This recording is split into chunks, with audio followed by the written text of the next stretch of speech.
দেখেছি চাঁদা এবং চাঁদাবাজি দুটি জিনিস পার্থক্য আছে। চাঁদাটা কোনো সময় শ্রমিক এবং মালিকদের স্বার্থে তারা তারাই নির্ধারণ করে মানে আমি বুঝাচ্ছি সমঝোতা করে তারা তাদের কল্যাণে কালেক্ট করে তাদের মতো ব্যয় করে, তাদের যে প্রক্রিয়া আছে সেটা তারা অনুসরণ করে।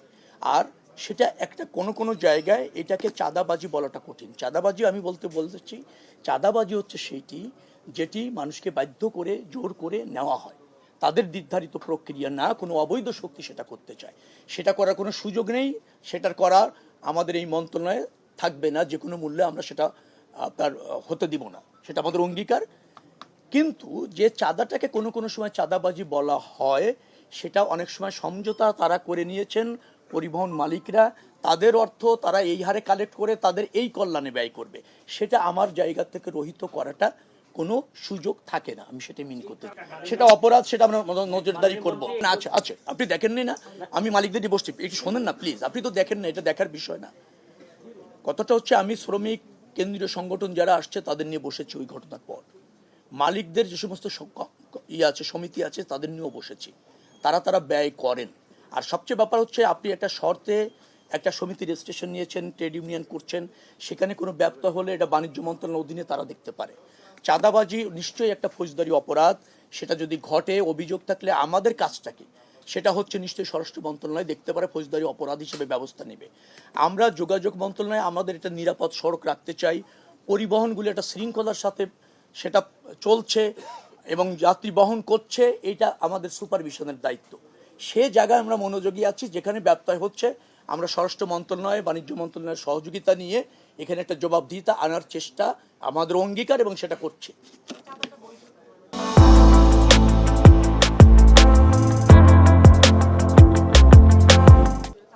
আপনাকে তাই মনে হলো চাঁদাটা বৈধ?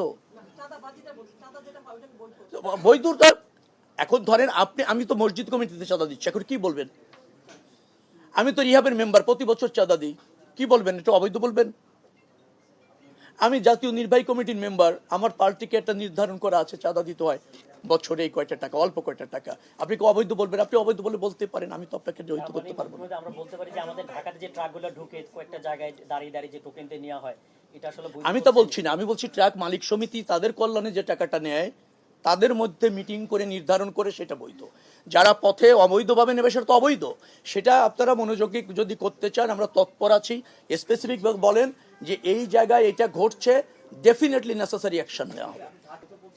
না আমি বৈধ আর অবৈধ বলা কিছু না, আপনি কেন বৈধ আর অবৈধ জায়গায় যাচ্ছেন?